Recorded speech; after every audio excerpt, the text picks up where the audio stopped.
ಮೊದಲು ಈ ಒಂದು ಮುಹೂರ್ತದ ಸಮಾರಂಭಕ್ಕೆ ಬಂದಿರುವಂಥ ವಿನೋದ್ಗೆ ನಾನು ಥ್ಯಾಂಕ್ಸ್ ಹೇಳ್ತೀನಿ. ಯಾಕಂದರೆ ತುಂಬ ಶಾರ್ಟ್ ಪೀರಿಯಡಲ್ಲಿ ಕರೆದ್ರು ಅಂತಲೂ ನನಗೆ ಗೊತ್ತು. ಎಷ್ಟು ಲೇಟಾಗಿ ಕರೆದ್ರು ಅನ್ನೋದಲ್ಲ, ಯಾರು ಕರೆದ್ರು ಅನ್ನೋ ಕಾರಣಕ್ಕೋಸ್ಕರ ನೀವು ಇಲ್ಲಿದ್ದೀರಾ. ನಿಮಗೆ ಮೊದಲು ತುಂಬ ಥ್ಯಾಂಕ್ಸ್ ಹೇಳ್ತೀನಿ ವಿನೋದ್.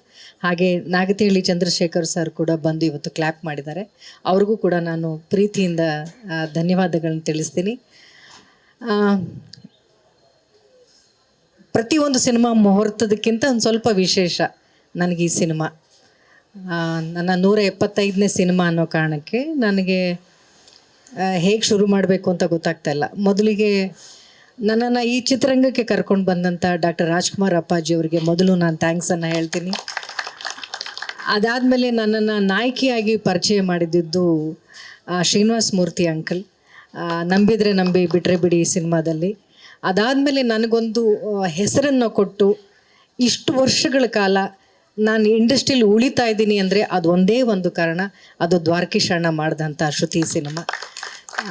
ಅವ್ರನ್ನೂ ಕೂಡ ನಾನು ಜ್ಞಾಪಿಸ್ಕೊಳ್ತಾ, ಇನ್ನು ನನ್ನ ತಂದೆ ತಾಯಿ ನನಗೆ ಈ ಚಿತ್ರರಂಗಕ್ಕೆ ಕರ್ಕೊಂಡು ಬರೋದಕ್ಕೆ ಅವ್ರು ಪಟ್ಟಂಥ ಶ್ರಮ ತ್ಯಾಗ ಎಲ್ಲ ನನಗೆ ಗೊತ್ತಿದೆ. ಅವರು ಈ ಒಂದು ಮುಹೂರ್ತದಲ್ಲಿದ್ದಿದ್ದು ನನಗೆ ತುಂಬಾ ಖುಷಿ ಇದೆ ಅಮ್ಮ. ಡೈರೆಕ್ಟರ್ ಸರ್ ಹಾಗೂ ಈ ಟೀಮ್ ಮದರ್, ನನಗೆ ಇವರು ಬಂದು ಕತೆ ಹೇಳುವಾಗ ಬೇರೆ ಎಲ್ಲ ಕತೆಗಳನ್ನೂ ಕೇಳುವಾಗ ನನಗೆ ಸ್ವಲ್ಪ ಇಂಟ್ರೆಸ್ಟಿಂಗ್ ಅನ್ನಿಸ್ತು ಈ ಸಿನಿಮಾ. ನನಗೆ ಸಿನಿಮಾ ಕತೆ ಕಾಂಟೆಂಟ್ಗಿಂತ ಅವ್ರಿಗಿರುವಂಥ ಶ್ರದ್ಧೆ, ಸಿನಿಮಾದಲ್ಲಿ ಏನಾದರೂ ಒಂದು ಹೊಸತನ ಮಾಡಬೇಕು ಅನ್ನುವಂಥ ಒಂದು ತುಡಿತ ನನಗೆ ಇಷ್ಟ ಆಯಿತು. ಡೈರೆಕ್ಟರ್ ಸರ್ ಆವಾಗಲೇ ಹೇಳ್ತಾಯಿದ್ರು, 175ನೇ ಸಿನಿಮಾ ನನಗೆ ಕೊಟ್ಟಿದ್ದೀರಾ, ಆ ಹೆಸರಿಗೇನು ಚ್ಯುತಿ ಬಾರದೇ ಇರೋ ಹಾಗೆ ನೋಡ್ಕೊಳ್ತೀನಿ ಮೇಡಮ್, ನಂಬಿಕೆ ಇಡಿ ಅಂತ. ಸರ್, ನೀವು ನನ್ನ 150ನೇ ಸಿನಿಮಾಗಂತಲ್ಲ ಸರ್, 1 ರೂಪಾಯಿನೋ 100 ರೂಪಾಯಿನೋ ದುಡ್ಡು ಹಾಕಿರ್ದಾರಲ್ಲ ನಿರ್ಮಾಪಕರು, ಅವ್ರ ಗೌರವ ಉಳಿಸೋಂಥ ಸಿನಿಮಾ ಮಾಡಿ ಸರ್, ಅಷ್ಟೇ. ನಮಗೆ ಅನ್ನ ಹಾಕೋರು ಅನ್ನ ಎಲ್ಲೋ ಸಿಗ್ತಾನೆ ಇರುತ್ತೆ ಇಂಡಸ್ಟ್ರೀಲಿ. ಬಂದು 35 ವರ್ಷ ಆಯಿತು, ಇನ್ನೂ ಕೆಲಸ ಮಾಡ್ತಾನೆ ಇದ್ದೀನಿ ಅಂದರೆ ಯಾರೋ ನಿರ್ಮಾಪಕರು ನಮಗೆ ಊಟ ಹಾಕ್ತಾರೆ. ಆದರೆ ಆ ಒಬ್ಬ ನಿರ್ಮಾಪಕರು ಈ ಒಂದು ಸಿನಿಮಾಯಿಂದ ಮನೆಗೆ ವಾಪಸ್ ಹೋಗ್ಬಿಡ್ಬಾರ್ದು. ಅವರು ಇನ್ನೂ ಒಂದು 10-20 ಸಿನಿಮಾಗಳು ಮಾಡಬೇಕು. ಆ ಥರದ್ದು ಒಂದು ಸಿನಿಮಾ ಮಾಡಿ, ಆ ಜವಾಬ್ದಾರಿ ನಿಮ್ಮ ಹೆಗಲ ಮೇಲಿದೆ. ನಮ್ಮ ಎಲ್ಲರ ಆ್ಯಕ್ಟಿಂಗ್ ಈ ಸಿನಿಮಾದಲ್ಲಿ ಏನೋ ನಾನು ಸೂಪರಾಗಿ ಆ್ಯಕ್ಟ್ ಮಾಡ್ತಾಯಿದ್ದೀನಿ, ಏನೋ ಹೊಸದಾಗಿ ಕಾಣ್ತಾ ಇದ್ದೀನಿ ಅಂತಂದರೆ ಅದು ನನ್ನ ಪ್ರಯತ್ನ ಅಲ್ಲ, ಅದು ಅವರ ಕಲ್ಪನೆ. ಒಬ್ಬ ಡೈರೆಕ್ಟರ್ ಒಂದು ಶಾರ್ಟ್ನ ಕಟ್ ಅಂತ ಹೇಳೋದೆ ನಾವು ಆ್ಯಕ್ಟಿಂಗ್ ಅವ್ರ ಕಲ್ಪನೆಗೆ, ನಾವು ಅವ್ರ ನಿರೀಕ್ಷೆಗೆ ನಾವು ನಿಲುಕಿದ್ದೀವಿ ಅಂತ. ಅವ್ರು ಕಟ್ ಹೇಳಲಿಲ್ಲ, ಒನ್ ಮೋರ್ ಅಂದರೆ ಅವ್ರು ಕೇಳೋಷ್ಟು ನಾವು ಆ್ಯಕ್ಟ್ ಮಾಡಬೇಕಾಗಿರೋದು ನಮ್ಮ ಜವಾಬ್ದಾರಿ. ಹಾಗಾಗಿ ನಾನೊಬ್ಬ ಒಳ್ಳೆಯ ಕಲಾವಿದೆ ಅಥವಾ ಒಳ್ಳೆ ಆ್ಯಕ್ಟಿಂಗ್ ಮಾಡಿದ್ದೀನಿ ಅಂದರೆ ಅದನ್ನು ನಿರ್ಧಾರ ಮಾಡೋದೇ ಒಬ್ಬ ನಿರ್ದೇಶಕ. ಹಾಗಾಗಿ ನಿಮ್ಮ ಜವಾಬ್ದಾರಿ ಈ ಸಿನಿಮಾದಲ್ಲಿ ತುಂಬಾ ಇದೆ ಸರ್. ನಾನು ಫಾರ್ ದ ಫಸ್ಟ್ ಟೈಮ್ ಇಷ್ಟು ಸಿನಿಮಾಗಳಲ್ಲಿ ನಾನು ಯಾವ ಸಿನಿಮಾಗೂ ಕೂಡ ವರ್ಕ್ಶಾಪ್ ಮಾಡಿ ಅಂತ ನಾನು ಕೇಳಿರಲಿಲ್ಲ, ಅಥವಾ ನನ್ನನ್ನು ಯಾರೂ ಕೇಳ್ಕೊಂಡು ಬಂದಿರಲಿಲ್ಲ. ಫಾರ್ ದ ಫಸ್ಟ್ ಟೈಮ್ ನಾನು ಡೈರೆಕ್ಟ್ರಿಗೆ ಹೇಳಿದೆ, ಸರ್ ನೀವು ಶೂಟಿಂಗ್ ಹೋಗೋಕ್ಕೆ ಮುಂಚೆ ಈ ಒಂದು ಸಿನಿಮಾಗೆ ವರ್ಕ್ಶಾಪ್ ಮಾಡಲೇಬೇಕು ನೀವು. ಯಾಕಂದರೆ ಸಾಕಷ್ಟು ಹೊಸ ಕಲಾವಿದರಿದ್ದಾರೆ, ಹೊಸ ಪಾತ್ರಗಳು ಕೊಡ್ತಾ ಇದ್ದೀರಾ.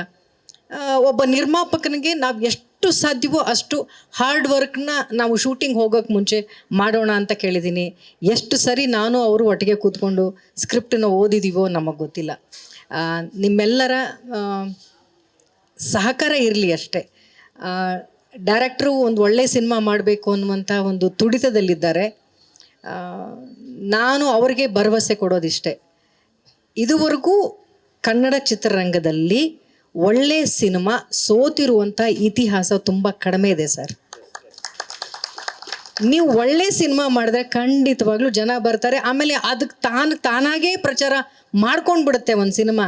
ನೀವು ಒಂದು ಸಿನಿಮಾನ 2 ಗಂಟೆನೂ ತೋರಿಸ್ಬೇಕಾಗಿಲ್ಲ, ಒಂದು ಟೀಸರಲ್ಲಿ ಗೊತ್ತಾಗುತ್ತೆ ಸರ್ ಒಂದು ಸಿನಿಮಾ ಎಷ್ಟು ಚೆನ್ನಾಗಿದೆ, ಚೆನ್ನಾಗಿಲ್ಲ, ಅಥವಾ ಜನ ನಮ್ಮ ಥಿಯೇಟ್ರಿಗೆ ಬರ್ತಾರಾ ಇಲ್ವಾ ಅನ್ನೋದು ಅಲ್ಲೇ ಗೊತ್ತಾಗ್ಬಿಡುತ್ತೆ. So it's hour hard work ಅನ್ನೋದನ್ನು ಮಾತ್ರ ನಾನು ನಂಬ್ಕೊಂಡಿದ್ದೀನಿ.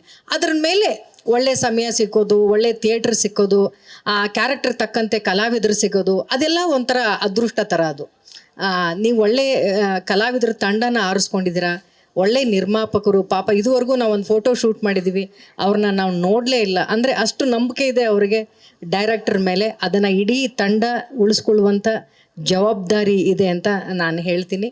ಹಾಗೆ ಹೇಳ್ತಾ ಈ ಒಂದು ಸಿನಿಮಾಗೆ ನಿಮ್ಮೆಲ್ಲರ ಸಪೋರ್ಟ್ ಇರಲಿ. 175ನೇ ಸಿನಿಮಾ ಅಂತ ಎಷ್ಟು ಪ್ರೀತಿಯಿಂದ ಎಲ್ಲರೂ ನನ್ನನ್ನು ಹರಿಸ್ತಾ ಇದ್ದೀರಿ. ಇದಕ್ಕೆ ನಾನು ತುಂಬಾ ಋಣಿಯಾಗಿದ್ದೀನಿ. ಖುಷಿಯಾಗತ್ತೆ. ಎಲ್ಲರ ಮನೆ ಮಗಳು ಅನ್ನೋದಕ್ಕಿಂತ ಹೆಚ್ಚಾಗಿ ನಾನು ಇಂಡಸ್ಟ್ರಿಯಲ್ಲೇ ಬೆಳೆದಿದ್ದು. ನಾನು ಮನೆಯಲ್ಲಿ ನನ್ನ ಅಣ್ಣ ನನ್ನ ತಂಗಿ ಹೇಗೆ ಬೆಳೆದ್ರು ಅನ್ನೋದನ್ನೇ ನಾನು ನೋಡಲಿಲ್ಲ. ಅಷ್ಟು ನಾನು ಸಿನಿಮಾಗಳಲ್ಲಿ ನಾನು ತೊಡಗಿಸ್ಕೊಂಡಿದ್ದೆ. ನನ್ನ ಎಷ್ಟು ಬ್ಯುಸಿಯಾಗಿ ನಾನು ಕೆಲಸ ಮಾಡಿದೆ. ಇಂಡಸ್ಟ್ರಿಗೆ ಬಂದಾಗಲಿಲ್ಲ ಅಂದರೆ ಒಂದು ವರ್ಷ ನಂದು 13 ಸಿನಿಮಾ ರಿಲೀಸ್ ಆಗಿತ್ತು. ಅಂದರೆ ನಾನು ಇಂಡಸ್ಟ್ರಿಯಲ್ಲಿ ಎಷ್ಟು ಬ್ಯುಸಿಯಾಗಿದ್ದೆ ಅಂತ ನಿಮಗೆ ಅರ್ಥ ಆಗ್ಬೋದು. ಮನೆ ಮಗಳಲ್ಲ, ನಾನು ಇಂಡಸ್ಟ್ರಿ ಮಗಳು. ನಾನು ಬೆಳೆದಿದ್ದೇ ಇಲ್ಲಿ. ಇಲ್ಲಿ ನಾಗೇಶ್ ಅವ್ರು ಕೂತಿದ್ದಾರೆ. ನನ್ನನ್ನು ತುಂಬ ಚಿಕ್ಕ ಹುಡುಗಿಯಿಂದ ನೋಡ್ಕೊಂಡು ಬಂದಿರೋರು. ಆ ಥರ ತುಂಬ ಹಿರಿಯರಿದ್ದಾರೆ. ನನಗೆ ಇನ್ನೂ ಕೂಡ ನನ್ನ ಮೊದಲನೇ ಸಿನಿಮಾ ಅನ್ನೋಷ್ಟು ನನಗೆ ಭಯ ಇದೆ. ನಾನು ಫಸ್ಟ್ ಫ್ರೇಮಲ್ಲಿ ನಾನು ಹೇಗೆ ಆ್ಯಕ್ಟ್ ಮಾಡ್ತೀನೋ ಅಂತ ನನಗೆ ಗೊತ್ತಿಲ್ಲ. ಅದಕ್ಕೋಸ್ಕರನೇ ಡೈರೆಕ್ಟರ್ ಸರ್ ಕೇಳಿದೆ, ಸರ್ ಪ್ಲೀಸ್ ನನಗೆ ವರ್ಕ್ಶಾಪ್ ಮಾಡಿ ಇದಕ್ಕೆ ಅಂತ. ಯಾಕೆಂದರೆ ಪ್ರತಿಯೊಂದು ಸಿನಿಮಾದಿಂದ ಸಿನಿಮಾಗೆ ಏನಾದರೂ ಕಲಿಬೇಕು ಅನ್ನುವಂಥ ಆಸೆ ತುಡಿತ ನನ್ನಲ್ಲಿದೆ. ಹಾಗಾಗಿ ವರ್ಕ್ಶಾಪ್ ಮಾಡಿ ಸರ್, ಒಬ್ಬ ಒಳ್ಳೆಯ ಆ್ಯಕ್ಟಿಂಗ್ ಹೇಳ್ಕೊಡುವಂಥ ಒಬ್ಬ ಒಳ್ಳೆ ಮಾಸ್ಟರ್ನ ಕೂಡ ಕರೆಸ್ಕೊಂಡು ಬನ್ನಿ, ಒಂದೊಂದು ಕ್ಯಾರೆಕ್ಟ್ರಿಗೆ ಒಂದೊಂದು ಮ್ಯಾನರಿಸಮ್ ಇಡಿ ಅಂತೆಲ್ಲ ಕೇಳಿದ್ದೀನಿ. ನನ್ನ ಕೈಲಾದಂಥ ನನ್ನ ಪ್ರಯತ್ನ ಒಬ್ಬ ಕಲಾವಿದೆಯಾಗಿ ಅವರು ಕೊಡುವಂಥ ಒಂದೊಂದು ರೂಪಾಯಿಗಾಗಿರಲಿ ಅಥವಾ ನನಗೆ ಸಿಕ್ಕ ಇರುವಂಥ ಒಂದು ಪಾತ್ರಕ್ಕೆ ನಾನು ನ್ಯಾಯ ಒದಗಿಸ್ಬೇಕು ಅನ್ನುವಂಥ ಎಲ್ಲ ಪ್ರಯತ್ನ ನನ್ನ ಕಡೆಯಿಂದ ಆಗ್ತಾಯಿದೆ. ಚಿತ್ರತಂಡದಿಂದ, ನಿರ್ದೇಶಕರಿಂದ ಕೂಡ ನಾನು ಅದನ್ನೇ ಬಯಸ್ತೀನಿ ಸರ್. ನೀವು ಎಷ್ಟು ದಿನ ಅಂದ್ಕೊಳ್ತೀರೋ ಅಷ್ಟು ದಿನದಲ್ಲೇ ಸಿನಿಮಾ ಮುಗಿಸಿ. ಅದಕ್ಕೆ ನಮ್ಮೆಲ್ಲ ಕಲಾವಿದರ ಸಹಕಾರ ಇದೆ. ಬೆಳಗ್ಗೆ 9ರಿಂದ ಸಾಯಂಕಾಲ 6ವರೆಗೂ ಅವ್ರು ಏನು ಹೇಳ್ತಾರೋ ಆ ಕೆಲಸನ ಮುಗಿಸಿ ನಾವು ಹೋಗ್ತೀವಿ. ನಿರ್ಮಾಪಕರನ್ನು ಉಳಿಸ್ಕೊಳ್ಳಿ ಅಂತ ನಾನು ಹೇಳ್ತಾ, ಇಲ್ಲಿ ಬಂದಿರುವಂಥ ಪ್ರತಿಯೊಬ್ಬ ಮಾಧ್ಯಮದವ್ರಿಗೂ ನಾನು ತುಂಬ ಹೃದಯದ ಧನ್ಯವಾದಗಳನ್ನ ತಿಳಿಸ್ತೀನಿ. 175ನೇ ಸಿನಿಮಾ ಅನ್ನೋದು ವಿಶೇಷ ಅಲ್ಲ, ಇಷ್ಟು ವರ್ಷ ಆದರೂ ನನಗೆ ಒಳ್ಳೊಳ್ಳೆ ಸಿನಿಮಾಗಳು ಸಿಗ್ತಿದೆ ಅನ್ನೋದು ಮಾತ್ರ ನನಗೆ ವಿಶೇಷ ಅಂತ ನನಗನ್ಸುತ್ತೆ. ಆ ಕಲಾ ಸರಸ್ವತಿಯ ಸೇವೆ ಮಾಡುವಂಥ ಅವಕಾಶ ಮತ್ತಷ್ಟು ಸಿಗ್ತಾ ಇರಲಿ ನನಗೆ ಅಂತ ಕೇಳ್ತಾ, ಈ ಒಂದು ಪಾತ್ರ ನನಗೆ ತುಂಬಾ ಹೆಮ್ಮೆ ಇದೆ. ತುಂಬ ವಿಶೇಷವಾದಂಥ ಒಂದು ಪಾತ್ರ ಆಗಿ ಅವರು ಇದನ್ನು ಹೆಣ್ಕೊಂಡಿದ್ದಾರೆ. ಇಲ್ಲಿ ನೋಡ್ತಾ ಇರೋಷ್ಟು ಸಾಫ್ಟಾಗಿ ಸಿನಿಮಾ ಇರೋದಿಲ್ಲ. ಸಿನಿಮಾ ಕಥೆನೇ ಬೇರೆ ಇದೆ ಒಳಗಡೆ. ಪ್ರತಿ ಒಂದು 15 ನಿಮಿಷಕ್ಕೊಂದು ಹೊಸ ಹೊಸ ಟ್ವಿಸ್ಟ್ಗಳನ್ನು ಇವರು ಸಿನಿಮಾದಲ್ಲಿ ಇಟ್ಕೊಂಡಿದ್ದಾರೆ. ಕ್ಲೈಮ್ಯಾಕ್ಸ್ ಹತ್ತಿರ ಬರೋ ಅಷ್ಟರಲ್ಲಿ ಸಿನಿಮಾ ಆಗಲೇ ಒಂದು ಸಾಕಷ್ಟು ತಿರುವುಗಳನ್ನು ತಗೊಂಡಿರುತ್ತೆ. ಕ್ಲೈಮ್ಯಾಕ್ಸ್ ಬಹುಶಃ ಯಾರೂ ಆಗದೇ ಇರುವಂಥ ಒಂದು ಟರ್ನಿಂಗ್ ಪಾಯಿಂಟಾಗಿ ಒಂದು ಈ ಸಿನಿಮಾನ ತೊಗೊಂಡಿದ್ದಾರೆ. ಹಳ್ಳಿ ಹೆಣ್ಣುಮಕ್ಕಳು ಹೀಗೆ ಕೂಡ ಬಿಹೇವ್ ಮಾಡೋಕ್ಕೆ ಸಾಧ್ಯವಾ ಅಂತ ಅನ್ನುವಂತಹ ಒಂದು ಕಥೆಯನ್ನು ಅವ್ರು ಬರ್ಕೊಂಡಿದ್ದಾರೆ. ತೆರೆಯ ಮೇಲೆ ಅಚ್ಚುಕಟ್ಟಾಗಿ ತೊಗೊಂಡು ಬರ್ತಾರೆ ಅನ್ನುವಂಥ ನನ್ನ ನಂಬಿಕೆ ಇದೆ. ಮತ್ತೊಮ್ಮೆ ಎಲ್ಲರಿಗೂ ಥ್ಯಾಂಕ್ಸ್ ಹೇಳ್ತೀನಿ. ಇಡೀ ಟೀಮ್ಗೆ ಬೆಸ್ಟ್ ವಿಶಸ್. ಎಲ್ಲರೂ ಒಂದು ತಂಡವಾಗಿ, cameraman, music director, thank you so much. ನಿಮ್ಮ ಕೆಲಸ ನೋಡಿದ್ದೀನಿ cameraman sir, fight master sir. ನನಗೇನಿಲ್ಲ ಬಿಡಿ, ಫೈಟ್ ಏನಿರಲ್ಲ ನನಗೆ.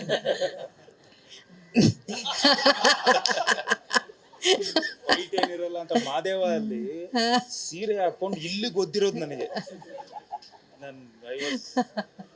ಶಾಕ್ ಆಗಿದ್ದೆ. ಓಕೆನಾ ಅಂದೆ, ಇಲ್ಲಿ ಗೊದ್ರು ಫೈಟ್. ಆಕ್ಚುಲಿ ಒಂದು ಫೈಟ್ ಕೊಡ್ಬೇಕು.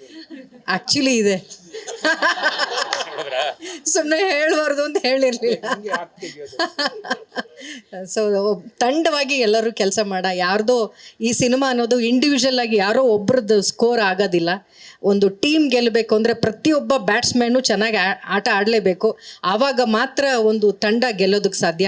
ಸೊ ಒಳ್ಳೆ ಬ್ಯಾಟ್ಸ್ಮನ್ಸ್ಗಳೆಲ್ಲ ಇದ್ದಾರೆ ನಮ್ಮ ತಂಡದಲ್ಲಿ. ಸೊ ಈ ಸರಿ ಕಪ್ ನಮ್ಮದೇ ಅನ್ನೋ ಥರ ನಾವು ಈ ತಂಡವಾಗಿ ನಾವೆಲ್ಲರೂ ಗೆಲ್ಲಬೇಕು ಅನ್ನೋ ಉತ್ಸಾಹದಲ್ಲಿದ್ದೀವಿ.